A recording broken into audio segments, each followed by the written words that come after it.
République du Sénégal, Messieurs les Présidents,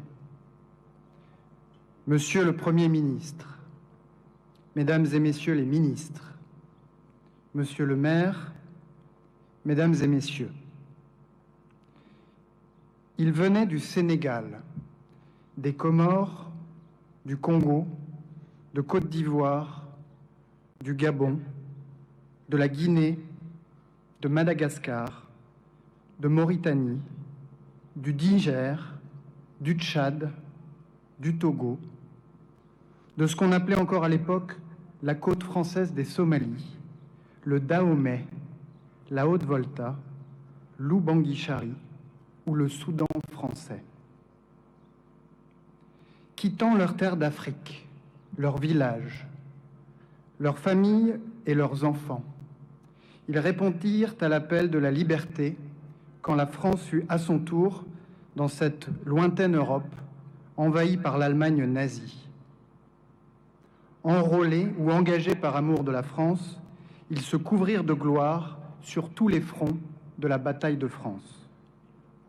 À Sedan, Bar-le-Duc, Neufchâteau, Rohrbach, Sommoth, à Amiens, à Bouglin-Val, à Aubigny, c'est en héros que les tirailleurs sénégalais écrivirent cette page de notre histoire, repoussant courageusement les coups de boutoir de l'ennemi malgré l'écrasante supériorité de ses moyens, s'illustrant au combat par des exploits sanctionnés par de si nombreuses citations et décorations militaires.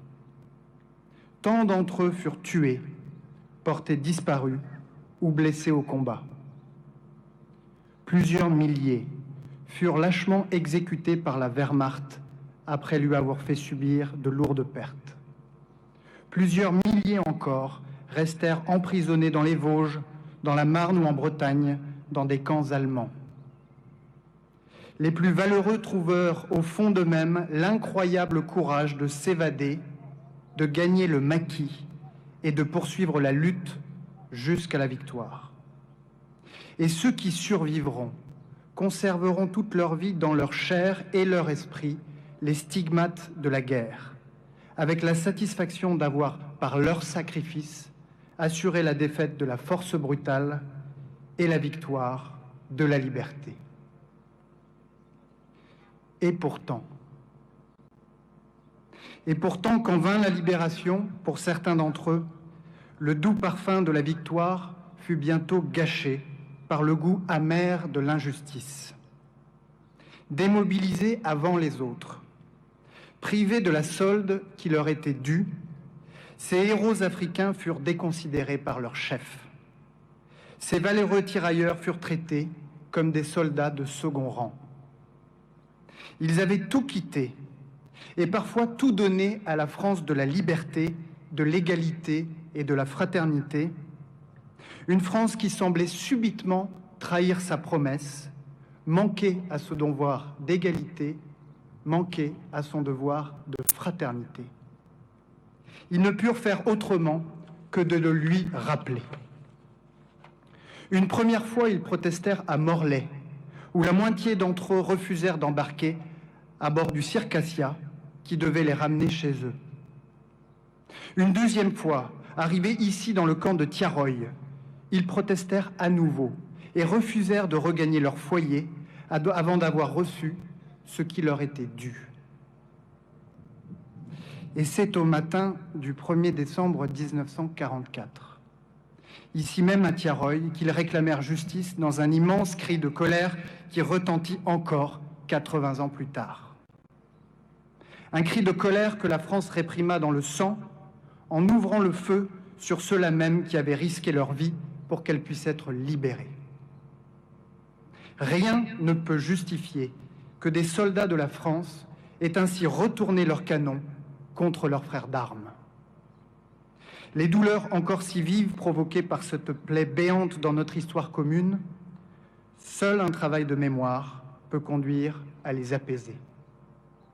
Il n'y a pas d'apaisement sans la justice, et il n'y a pas de justice sans la vérité.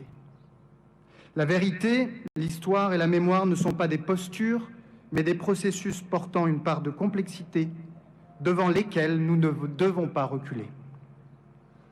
C'est pourquoi la transmission des archives a été décidée en 2014.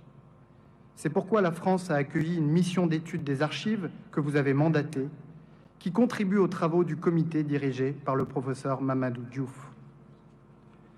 C'est la raison pour laquelle le président de la République vous a écrit, Monsieur le Président, pour vous dire que la France se doit de reconnaître que ce jour-là s'est déclenché un enchaînement de faits ayant abouti à un massacre. Et si la France reconnaît ce massacre, elle le fait aussi pour elle-même, car elle n'accepte pas qu'une telle injustice puisse entacher son histoire. Inclinons-nous devant les 202 stèles blanches du cimetière de Thiaroye, plantées dans la terre rouge du Sénégal comme une invitation permanente à œuvrer pour la justice et la vérité partout et en tout temps. Puisons dans ce travail de mémoire et de reconnaissance la grandeur d'âme, le dévouement et la dignité de ces hommes, de ces témoins du monde nouveau qui sera demain, que célébrait Senghor.